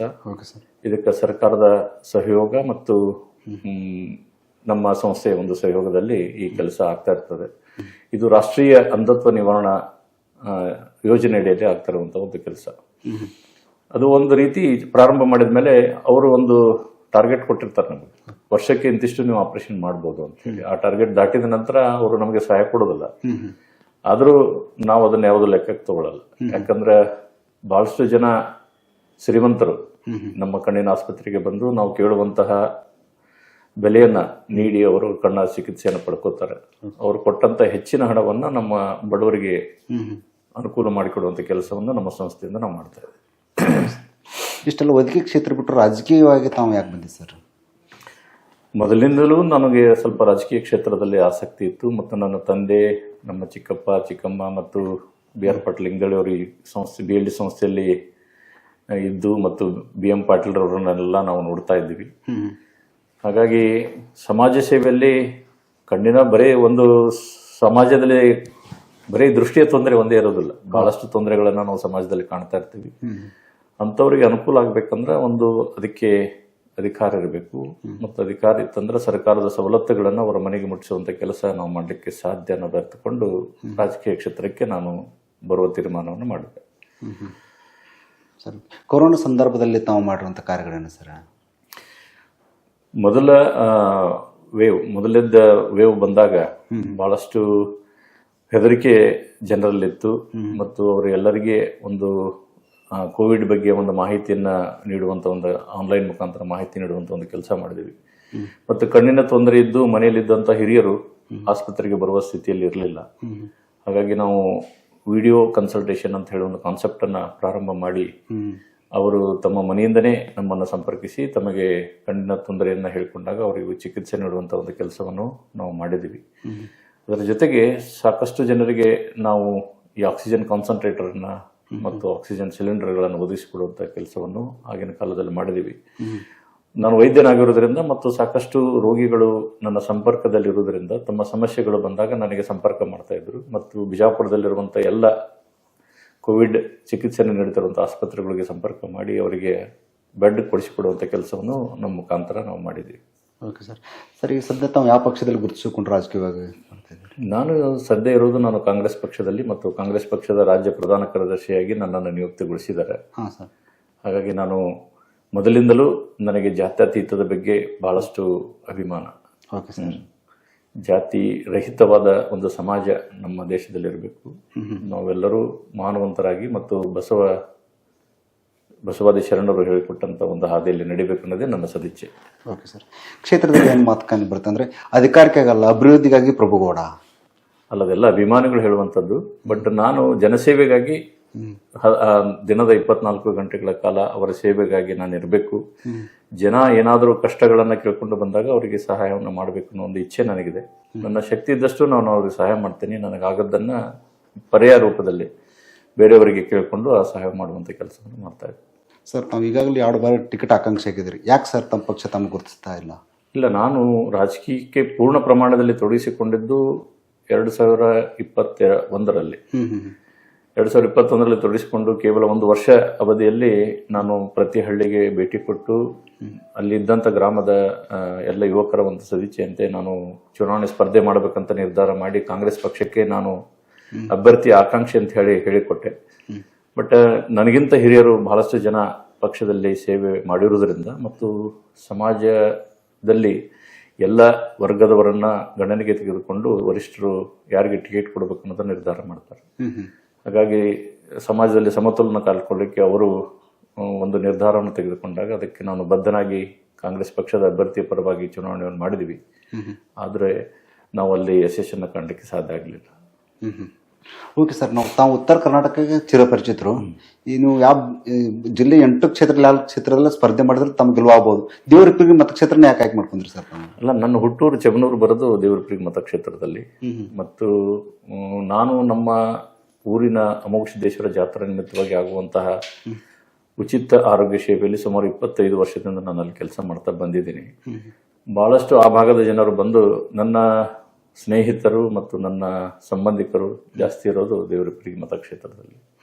ಅಲ್ಲಿ ಅವರೆಲ್ಲ ಸದಿಚ್ಛೆಯ ಮೇರೆಗೆ ನಾನು ಅಲ್ಲಿ ಚುನಾವಣೆ ಸ್ಪರ್ಧೆ ಮಾಡ್ಬೇಕಂತ ಹೇಳಿ ನಿರ್ಧಾರ ಮಾಡಿದೆ. ಓಕೆ ಸರ್, ಈಗ ತಾವು 2028 ಪಕ್ಷ ತಮ್ಮ ಗುರುತಿಸ್ಬೋದು ಸರ್? ಅಲ್ಲ, ನಿಜವಾಗಿ ಅವರು ನನಗೆ ಪಕ್ಷ ಸಂಘಟನೆ ಮಾಡಲಿಕ್ಕೆ ಮತ್ತು ಕರ್ನಾಟಕ ಪ್ರದೇಶ ಕಾಂಗ್ರೆಸ್ ಸಮಿತಿಯ ಪ್ರಧಾನ ಕಾರ್ಯದರ್ಶಿಯನ್ನಾಗಿ ನಿಯುಕ್ತಗೊಳಿಸಿ ದೇವರಹಿಪ್ಪರಿಗೆ ಮತಕ್ಷೇತ್ರದ ಉಸ್ತುವಾರಿಯನ್ನಾಗಿ ನನ್ನ ನೇಮಕ ಮಾಡಿದ್ದಾರೆ. ಪಕ್ಷ ಸಂಘಟನೆ ಮಾಡಬೇಕು, ಪಕ್ಷ ಬಲವರ್ಧನೆ ಮಾಡಿ ತದನಂತರ ತಾವು ಚುನಾವಣೆ ಅಖಾಡಕ್ಕೆ ಬರಬೇಕನ್ನೋ ಒಂದು ಆದೇಶವನ್ನು ಅವರು ನೀಡಿದ್ದಾರೆ. ಯಾರಿಗೂ 2 ವರ್ಷಗಳ ಮುಂಚಿತವಾಗಿ ನಿನಗೆ ಟಿಕೆಟ್ ಕೊಡ್ತೀನಿ ಅಂತ ಯಾರು ಯಾವ ಪಕ್ಷದಲ್ಲಿ ಹೇಳಲ್ಲ. ಆದರೆ ಇದೆಲ್ಲ ಒಂದು ಒಳ್ಳೆಯ ಬೆಳವಣಿಗೆ. ಪ್ರಧಾನ ಕಾರ್ಯದರ್ಶಿಯನ್ನಾಗಿ ಮಾಡಿದ್ದು, ದೇವರಹಿಪ್ಪರಿಗೆ ಮತಕ್ಷೇತ್ರದ ಉಸ್ತುವಾರಿಯನ್ನಾಗಿ ಮಾಡಿದ್ದು, ಪಕ್ಷ ಸಂಘಟನೆಗಾಗಿ ನೀನು ತಳಹದಿಯಿಂದ ಪಕ್ಷ ಸಂಘಟನೆ ಮಾಡಬೇಕಂತೆಲ್ಲ ಹೇಳಿದ್ದು, ಇದು ಒಂದು ಒಳ್ಳೆಯ ಸೂಚನೆ ಅಂತ ಹೇಳಿ ನಾನು ಅರ್ಥಕೊಂಡು ಆ ನಿಟ್ಟಿನಲ್ಲಿ ಕಾರ್ಯಪ್ರವೃತ್ತನಾಗಿದೆ. ತಮಗೆ ವಿಶ್ವಾಸ ಇದೆ ಸರ್? ವಿಶ್ವಾಸ 100ಕ್ಕೆ 100. ಪಕ್ಷ ನಮ್ಮ ಈ ಒಂದು ಸಂಘಟನೆ ಕಾರ್ಯವನ್ನು ಗುರುತಿಸ್ತದೆ ಮತ್ತು ನನಗೆ ಖಂಡಿತವಾಗಿ ಸ್ಪರ್ಧೆ ಮಾಡುವಂಥ ಒಂದು ಅವಕಾಶವನ್ನು ಕಲ್ಪಿಸಿಕೊಡ್ತಾರೆ. ಓಕೆ ಸರ್, ನಿಮಗಿಂತಲೂ ಕ್ಷೇತ್ರ ಜನತೆ ನಿಮ್ಮನ್ನ MLA ನೋಡಬೇಕು ಅನ್ನೋ ಒಂದು ಆಸೆ ಸರ್? ಅಭಿಮಾನಿಗಳ ಎಲ್ಲರ ಒಂದು ಆಸೆ ಏನಂತಂದ್ರೆ, ತಾವು ಇಚ್ಛೆ ಪಡುವಂತ ಒಬ್ಬ ನಾಯಕ ಶಾಸಕನಾದ್ರೆ ನಾನೇ ಶಾಸಕನಾದ ಅಂತ ಒಂದು ಹುಮ್ಮಸ್ಸು ಅವರಲ್ಲಿರುತ್ತೆ. ಸ್ವಾಭಾವಿಕವಾಗಿ ನನ್ನ ಜೊತೆ ಇರುವಂತ ಎಲ್ಲ ಅಭಿಮಾನಿಗಳ ಒಂದು ಆಸೆ ಏನಂತಂದ್ರೆ, ನಾನು ಶಾಸಕನಾಗಬೇಕು ಮತ್ತು ಕ್ಷೇತ್ರದಲ್ಲಿ ಬೇರೆ ಬೇರೆ ವಿಭಾಗದಲ್ಲಿ ಇನ್ನೂ ಹೆಚ್ಚಿನ ಕೆಲಸವನ್ನು ಮಾಡಬೇಕು ಅನ್ನೋದು ಅವರ ಅಭಿಲಾಷೆ.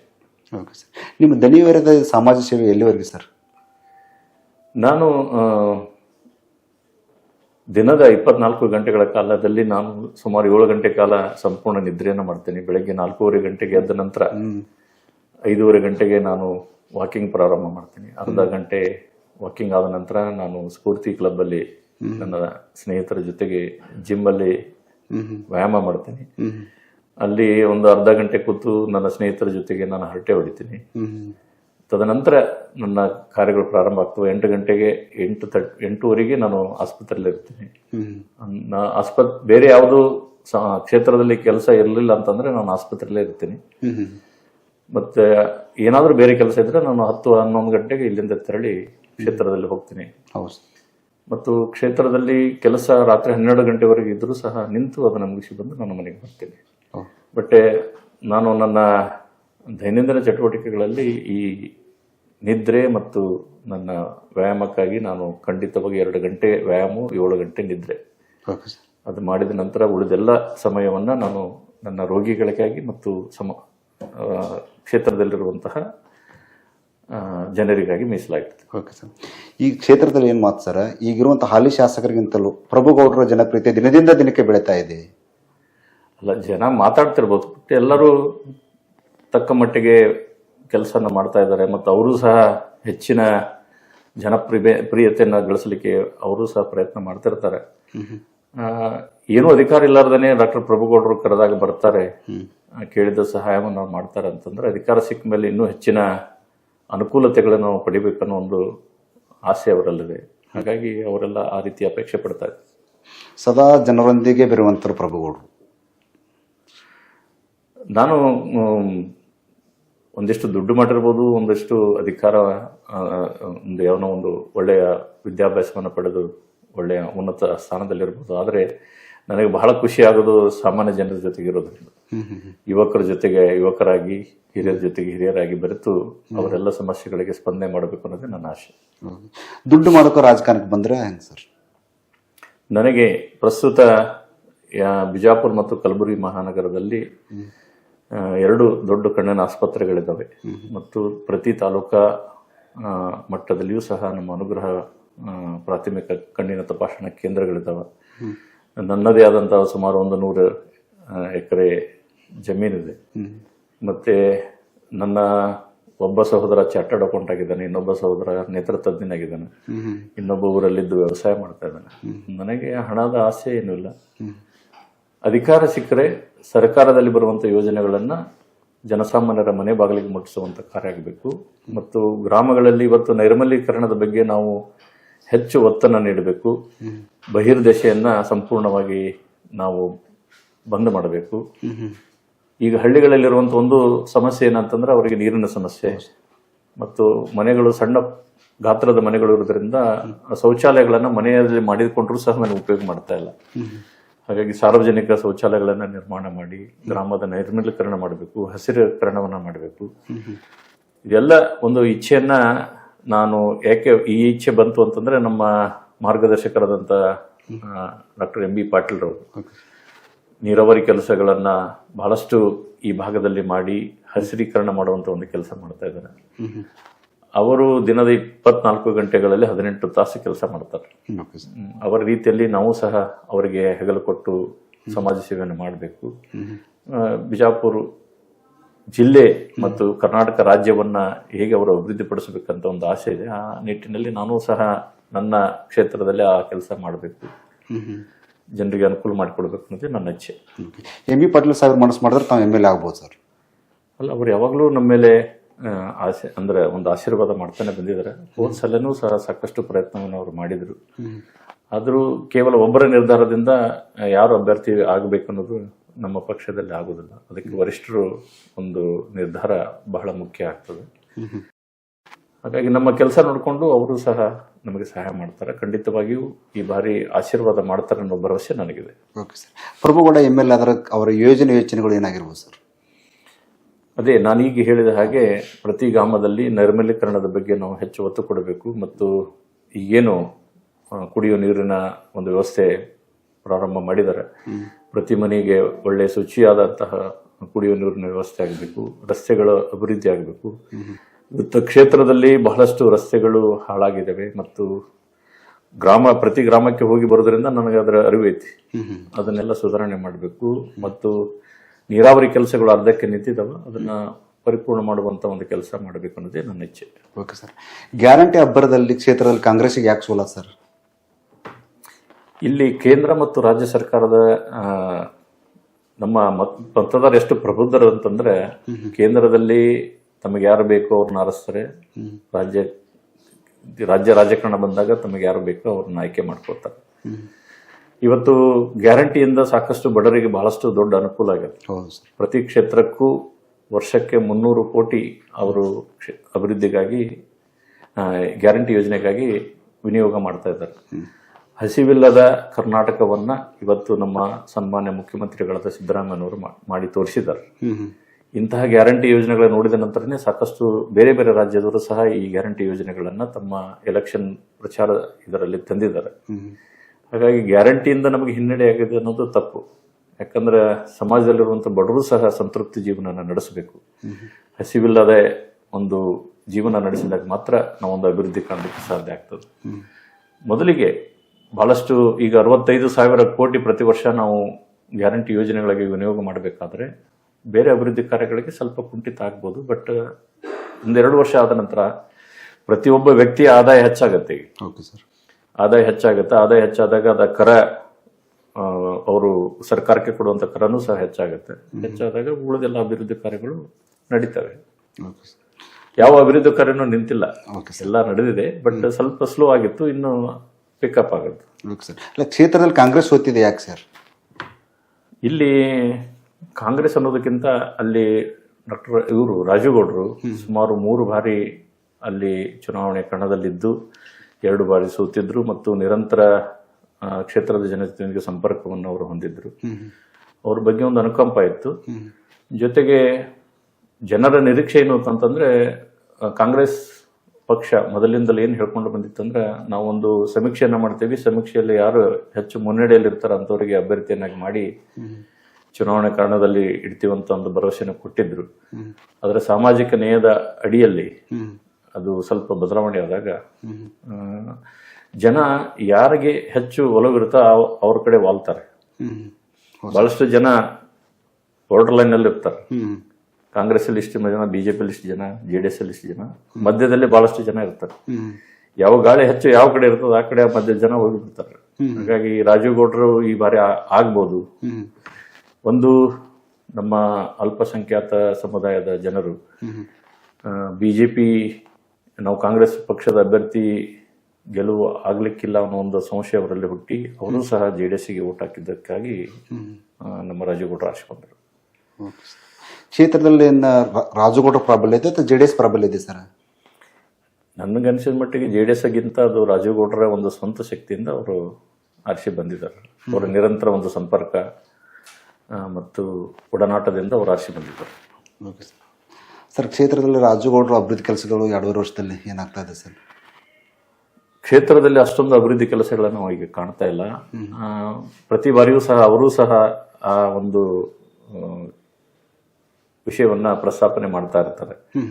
ಕ್ಷೇತ್ರದಲ್ಲಿ ಅಭಿವೃದ್ಧಿ ಆಗ್ತಾ ಇಲ್ಲ, ಯಾಕಂದ್ರೆ ನಮ್ಮ ಸರ್ಕಾರ ಇಲ್ಲ, ನಮಗೇನು ಅನುದಾನ ಸಿಗ್ತಾ ಇಲ್ಲ, ಗ್ಯಾರಂಟಿಗಾಗಿ ಬಹಳಷ್ಟು ಹಣ ಖರ್ಚು ಮಾಡ್ತಾ ಇರೋದ್ರಿಂದ ಕಾಂಗ್ರೆಸ್ ಶಾಸಕರಿಗೆ ದುಡ್ಡು ಸಿಗ್ತಾ ಇಲ್ಲ, ಹಾಗಾಗಿ ನನಗೆ ದುಡ್ಡು ಸಿಗ್ತಾ ಇಲ್ಲ ಅಂತ ಹೇಳ್ತಾ ಇರ್ತಾರೆ.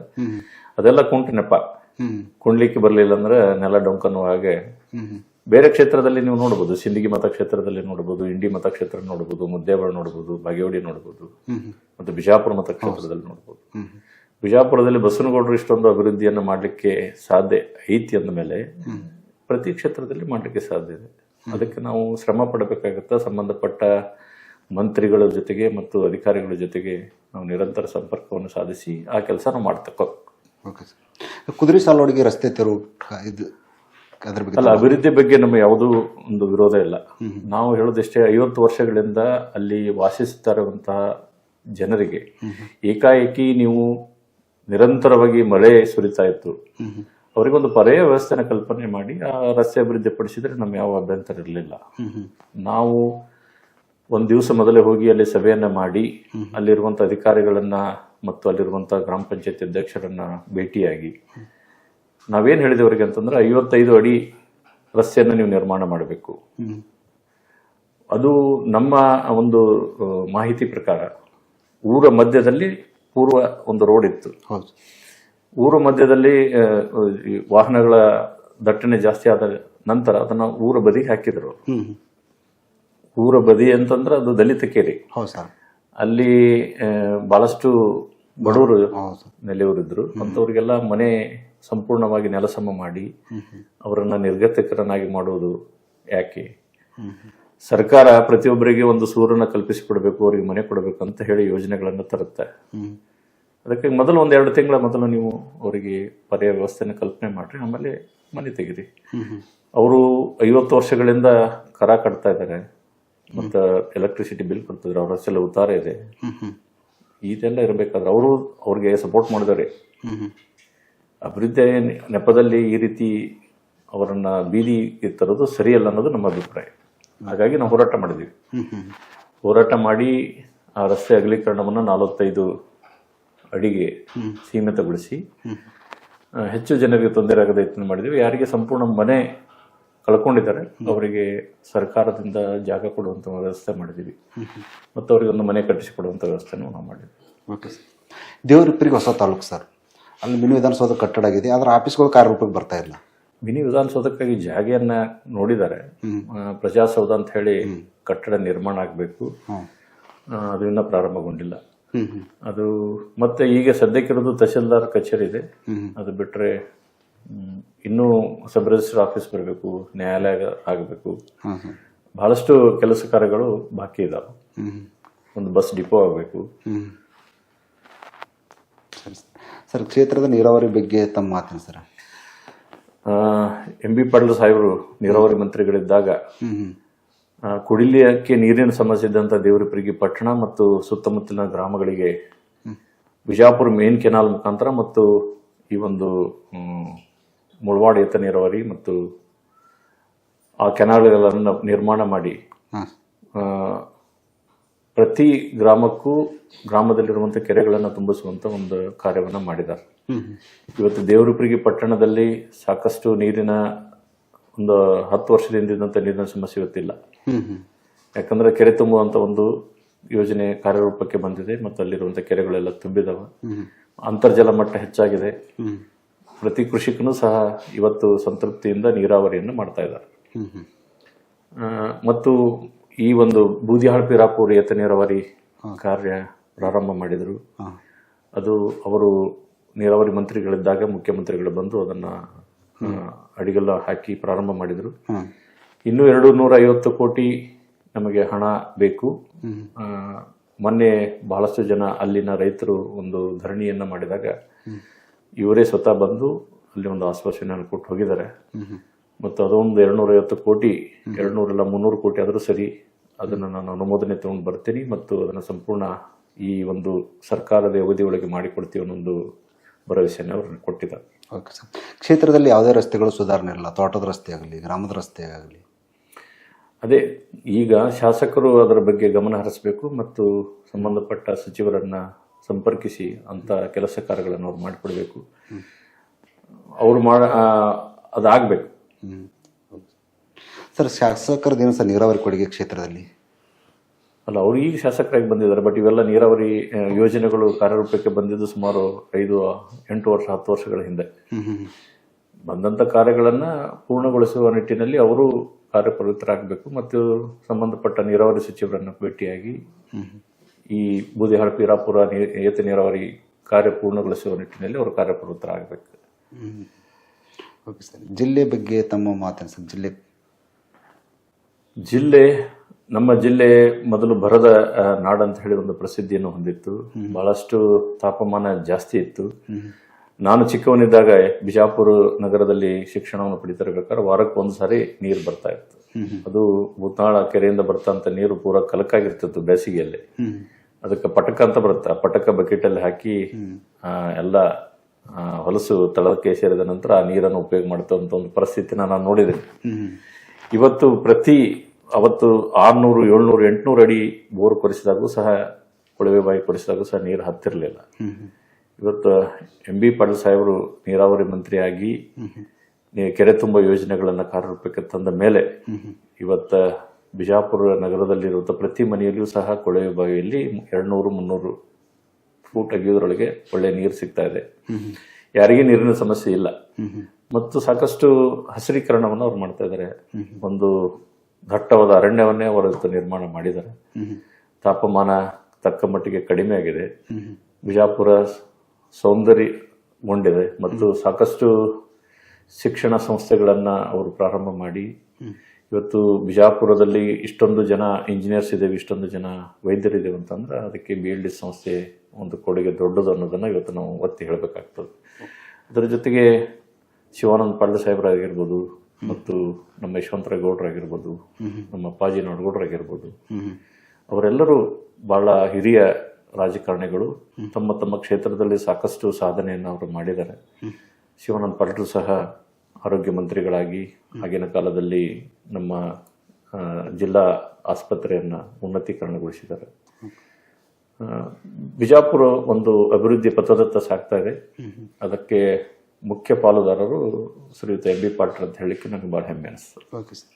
ಶಿಕ್ಷಣ ಕ್ಷೇತ್ರಕ್ಕೆ ತಾವು ಸಹಕಾರ ನೀಡಿದ್ದಾರೆ ಅನ್ನೋ ಅಂತ ಮಾತು ಸರ್.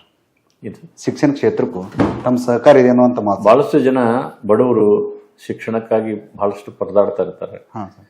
ಈಗ ನನ್ನ ಒಂದು ಇಚ್ಛೆ ಏನಂತಂದ್ರೆ, ಒಬ್ಬನಿಗೆ ಒಂದು ಊಟ ಕೊಡ್ಬೋದು, ಏನಾದರೂ ಒಂದು ಧನ ಸಹಾಯ ಅಂತ ಬಂದಾಗ ಚಿಕಿತ್ಸೆ ಮಾಡಲಿಕ್ಕೆ ಒಂದು ಧನ ಸಹಾಯ ಮಾಡ್ಬೋದು. ಒಬ್ಬ ವ್ಯಕ್ತಿ ಸ್ವಾವಲಂಬಿಯಾಗಿ ಬದುಕಬೇಕಾದ್ರೆ ಅದಕ್ಕೆ ಶಿಕ್ಷಣ ಬಹಳ ಅವಶ್ಯ. ಸೊ ನಾವು ಶಿಕ್ಷಣಕ್ಕಾಗಿ ಒತ್ತು ನೀಡಿದಾಗ ಶಿಕ್ಷಣದಲ್ಲಿ ಆತ ಒಳ್ಳೆಯ ಅಭಿವೃದ್ಧಿಯನ್ನು ಹೊಂದಿ ಒಂದು ಸಮಾಜಕ್ಕೇ ದೊಡ್ಡ ಶಕ್ತಿಯಾಗಿ ನಿಲ್ಬೋದು. ಹಾಗಾಗಿ ಶಿಕ್ಷಣ ಸಂಸ್ಥೆಗಳಾಗಬೇಕು ಮತ್ತು ಉಚಿತ ಶಿಕ್ಷಣ ನಮ್ಮ ಬಡವರಿಗೆ ನಾವು ನೀಡಬೇಕು. ಅದರಿಂದ ಸಮಾಜದಲ್ಲಿ ಸಮಾನತೆಯನ್ನು ತರಲಿಕ್ಕೆ ಸಾಧ್ಯ ಆಗ್ತದೆ. ವಿಕಲಚೇತನರಿಗೂ ತಾವು ಸಹಾಯ ಸಹಕಾರ ನೀಡಿದ್ರೆ?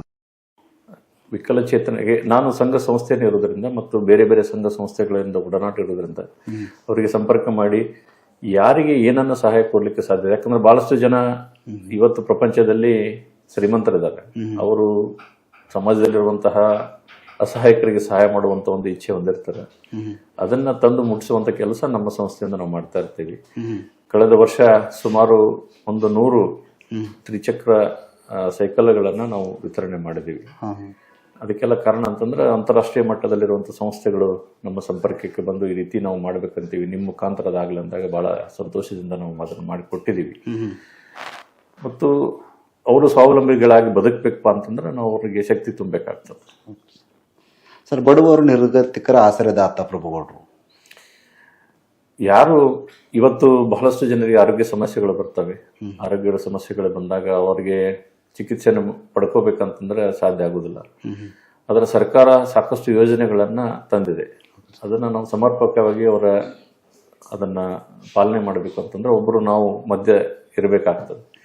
ಬಹಳಷ್ಟು ಜನ ಬಡವರು ಬಂದು ನಮ್ಮ ಸಂಪರ್ಕ ಮಾಡ್ತಾರೆ. ಸಂಪರ್ಕ ಮಾಡಿದಾಗ ನಾನು ಒಂದೊಂದು 5-6 ಜನ ನನ್ನ ಸಹಾಯಕರನ್ನ ಇಟ್ಕೊಂಡಿದ್ದೀನಿ.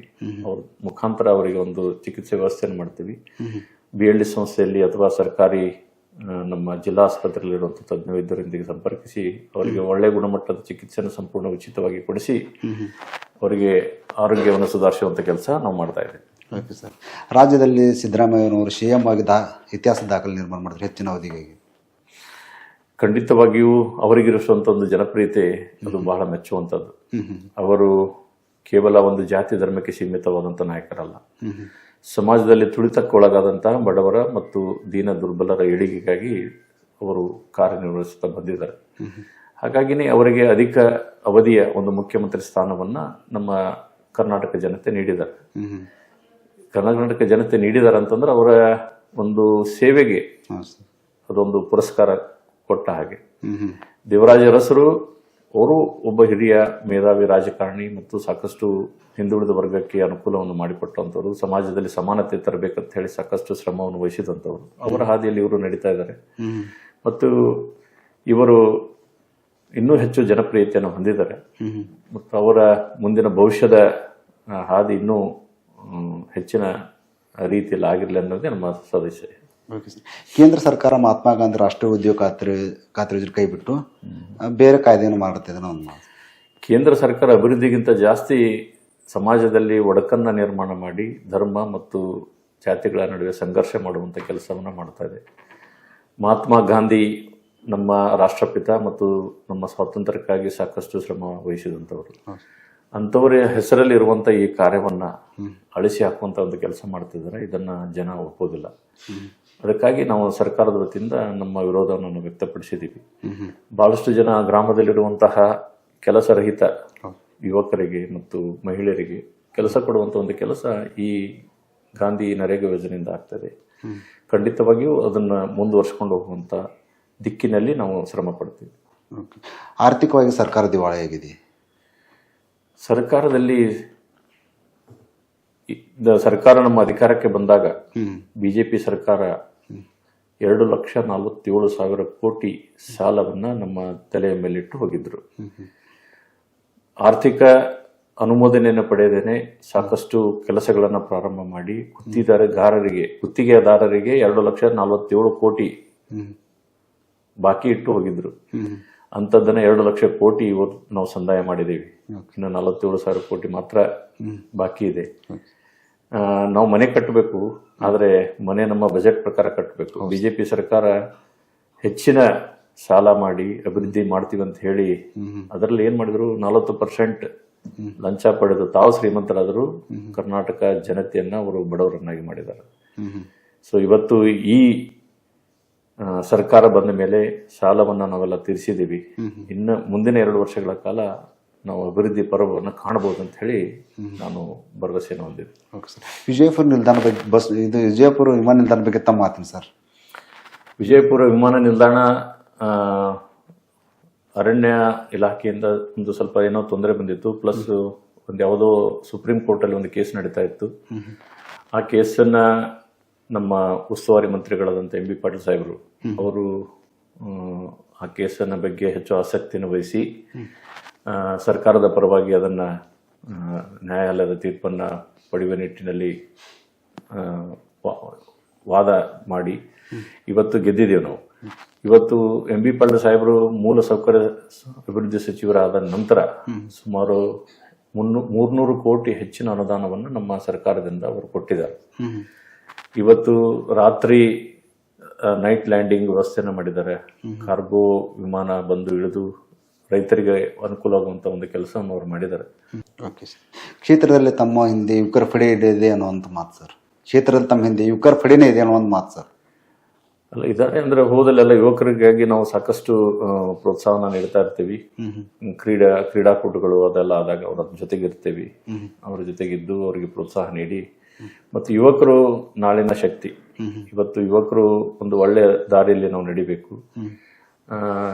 ಬಹಳಷ್ಟು ಜನ ದುಶ್ಚಟಗಳಿಗೆ ಬಲಿ ಆಗ್ತಿರುವಂಥ ಈ ಒಂದು ಸಮಾಜದಲ್ಲಿ ಅವರಿಗೆ ಒಳ್ಳೆಯ ಒಂದು ಜೀವನ ಶೈಲಿಯನ್ನು ನಾವು ಕಲಿಸಿಕೊಡ್ಬೇಕು.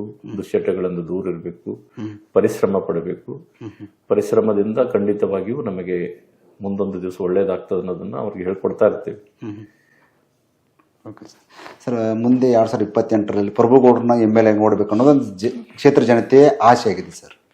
ಅಲ್ಲ, ನನ್ನ ಆಸೆಯೂ ಸಹ ನಾನು ಈ ಬಾರಿ ಚುನಾವಣೆಯಲ್ಲಿ ಇರಬೇಕು ಮತ್ತು ಶಾಸಕನಾಗಬೇಕು ಅಂತ ಹೇಳಿ ನಾನು ಬಹಳಷ್ಟು ಆಸೆಯನ್ನು ಇಟ್ಕೊಂಡಿದ್ದೀನಿ.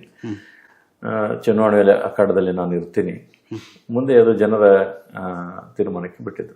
Okay sir. ಕೊನೆಯದಾಗಿ ಸರ್, ಕಣ್ಣಿನ ಬಗ್ಗೆ ತಮ್ಮ ಮಾತೇನು? ಪಂಚ ಇಂದ್ರಿಯಗಳಲ್ಲಿ ಕಣ್ಣಿಗೆ ಒಂದು ಸರ್ವಶ್ರೇಷ್ಠವಾದ ಸ್ಥಾನ ಇದೆ. ಸರ್ವೇಂದ್ರಿಯಣಂ ನಯನಂ ಪ್ರಧಾನಂ ಅಂತ ಹೇಳಿ ಒಂದು ಮಾತು ಹೇಳ್ತಾರೆ. ಕಿವಿ ಕೇಳಲಿಲ್ಲ ಅಂದ್ರೆ ನಾವು ಜೀವನ ಸರಾಗವಾಗಿ ಮಾಡ್ಬೋದು, ಕಾಲಿಲ್ಲದಂದ್ರೂ ಸರಾಗವಾಗಿ ಮಾಡ್ಬೋದು. ಅವ್ರು ಕಣ್ಣಿಲ್ಲ ಅಂತಂದ್ರೆ ಸಂಪೂರ್ಣ ಪರಾವಲಂಬಿಯಾಗಿ ನಾವು ಬದುಕಬೇಕಾಗ್ತದೆ. ವಯಸ್ಸು 40 ದಾಟಿದ ನಂತರ ಸಮಸ್ಯೆ ಎಲ್ಲರಿಗೂ ಕಣ್ಣಿನ ಸಮಸ್ಯೆಗಳು ಪ್ರಾರಂಭ ಆಗ್ತವೆ. ಬಹಳಷ್ಟು ಜನರಿಗೆ ಆರ್ಥಿಕ ತೊಂದರೆ ಇರೋದ್ರಿಂದ ನಿರ್ಲಕ್ಷ್ಯ ಮಾಡ್ತಾರೆ ಮತ್ತು ಸಂಪೂರ್ಣ ಒಂದು ಕಣ್ಣಿನ ತೊಂದರೆ ಅದನ್ನು ಸರಿಪಡಿಸೋದ ಹಂತಕ್ಕೆ ನಮ್ಮ ಹತ್ರ ಬಂದಾಗ ನಾವೇನು ಮಾಡ್ಲಿಕ್ಕೆ ಆಗೋದಿಲ್ಲ. ಹಾಗಾಗಿ ಸಮಾಜದಲ್ಲಿ ಒಂದು ಕಣ್ಣಿನ ಆರೈಕೆ ಬಗ್ಗೆ ಒಂದು ನಾವು ಪ್ರಚಾರವನ್ನು ಮಾಡ್ತಾ ಇರ್ತೀವಿ. ನಿಯಮಿತವಾಗಿ ನೀವು ಕಣ್ಣುಗಳನ್ನು ತಪಾಸಣೆ ಮಾಡ್ಕೋಬೇಕು. ಯಾರಿಗೆ ಇಲ್ಲಿಗೆ ಬರ್ಲಿಕ್ಕೆ ಸಾಧ್ಯ ಇಲ್ಲ ಅವರು ನಮ್ಮ ಪ್ರಾಥಮಿಕ ಕಣ್ಣಿನ ತಪಾಸಣಾ ಕೇಂದ್ರಕ್ಕೆ ಹೋಗಿ ಭೇಟಿ ನೀಡಿ ಅಲ್ಲಿ ತಪಾಸಣೆ ಮಾಡ್ಕೋಬಹುದು, ಅಥವಾ ಗ್ರಾಮ ಮಟ್ಟದಲ್ಲಿ ನಾವು ಮಾಡುವಂಥ ಶಿಬಿರಗಳಿಗೆ ಬಂದು ಸಹ ತಪಾಸಣೆ ಮಾಡ್ಕೋಬೇಕು ಅಂತ ಹೇಳ್ತಾ ಇರ್ತೀವಿ. ಸೊ ಅದಕ್ಕೆ 40 ವರ್ಷದ ನಂತರ ಮತ್ತು ಸಕ್ಕರೆ ಕಾಯಿಲೆ BP ಇರುವಂಥವರು ನಿಯಮಿತವಾಗಿ ತಮ್ಮ ಕಣ್ಣುಗಳನ್ನು ತಪಾಸಣೆ ಮಾಡ್ಕೋಬೇಕು ಮತ್ತು ತಜ್ಞ ವೈದ್ಯರನ್ನ ಸಂಪರ್ಕಿಸಿ ಅವರು ಕೊಡುವಂಥ ಚಿಕಿತ್ಸೆಯನ್ನು ಅವರು ಪಡಿಬೇಕು. ನಾಟಿ ವೈದ್ಯರಲ್ಲಿ ಅಥವಾ ಬೇರೆ ಬೇರೆ ರೀತಿಯ ಚಿಕಿತ್ಸೆಯನ್ನು ಪಡ್ಕೊಂಡು ಕಣ್ಣು ಕಳ್ಕೋಬಾರದು ಅನ್ನೋದೇ ನಮ್ಮ ಇಚ್ಛೆ. Okay sir. ನಮ್ಮ ಕಾರ್ಯಕ್ರಮದ ಮೂಲಕ ತಮ್ಮ ಕ್ಷೇತ್ರ ಜನತೆಗೆ ಏನು ಹೇಳಕ್ಕೆ ಬಯಸಬಹುದು ಸರ್? ನಾನು ನಮ್ಮ ಕ್ಷೇತ್ರದ ಮಹಾಜನತೆಗೆ ಹೇಳೋದಿಷ್ಟೇ, ಈ 2026ರಿಂದ ಕರ್ನಾಟಕ ಸರ್ಕಾರದ ಕೆಲಸ ಕಾರ್ಯಗಳು ಇನ್ನಷ್ಟು ಪರಿಪೂರ್ಣವಾಗಿ ಮತ್ತು ಸಮಾಜಮುಖವಾಗಿ ಪ್ರಾರಂಭ ಆಗ್ತವೆ ಮತ್ತು ತಮ್ಮೆಲ್ಲರಿಗೂ ಒಳ್ಳೆಯದಾಗ್ತದೆ. ನಾನು ಸದಾ ತಮ್ಮೊಟ್ಟಿಗೆ ಇರ್ತೇನೆ. ತಮಗೆ ನನ್ನಿಂದ ಏನಾದರೂ ಸಹಾಯ ಬೇಕಾದರೆ ದಿನದ 24 ಗಂಟೆಗಳ ಕಾಲ ನನ್ನ ಸಂಪರ್ಕ ಇರುತ್ತೆ. ನನ್ನನ್ನು ಸಂಪರ್ಕಿಸಿ ತಮಗೆ ಬೇಕಾದ ಆರೋಗ್ಯ ಸಂಬಂಧಿತ ಸಮಸ್ಯೆಗಳಿಗೆ ಅಥವಾ ಸಾರ್ವಜನಿಕ ಕೆಲಸಗಳಿಗೆ ಸಂಪರ್ಕ ಮಾಡ್ಬೋದು. ನಮ್ಮ ಉಸ್ತುವಾರಿ ಮಂತ್ರಿಗಳು MB ಪಾಟೀಲ್ ಸಾಹೇಬರು ಒಂದು ಒಡನಾಟ ಇರೋದರಿಂದ ಏನಾದರೂ ಸರ್ಕಾರದ ಕೆಲಸಗಳಿದ್ರೂ ಸಹ ಅವರ ಮುಖಾಂತರ ಮಾಡಿಸಿಕೊಡುವಂಥ ಒಂದು ಕೆಲಸ ನಾನು ಮಾಡ್ತೀನಿ ಅಂತ ಹೇಳಿ ನಮ್ಮ ಕ್ಷೇತ್ರದ ಜನತೆಗೆ ತಿಳಿಸಲು ಇಚ್ಛೆ ಪಡ್ತೇನೆ. Okay sir. ಇಲ್ಲಿವರೆಗೂ ಪ್ರಸಿದ್ಧ ವೈದ್ಯರಾದಂಥ ಪ್ರಭುಗೌಡ ಲಿಂಗದಳ್ಳಿ ಸರ್ ಅವರು ನಮ್ಮ ಕಾರ್ಯಕ್ರಮದಲ್ಲಿ ತಮ್ಮ ಬಾಲ್ಯ, ತಮ್ಮ ವೃತ್ತಿ ಹಾಗೂ ರಾಜಕೀಯ ಕ್ಷೇತ್ರದ ಬಗ್ಗೆ ಸಮಗ್ರವಾಗಿ ಚರ್ಚೆ ಮಾಡಿದ್ದಕ್ಕೆ ನಮ್ಮ FM ವಾಹಿನಿಯಿಂದ ಅವರಿಗೆ ತುಂಬ ಧನ್ಯವಾದಗಳು ಸರ್. ಧನ್ಯವಾದಗಳು.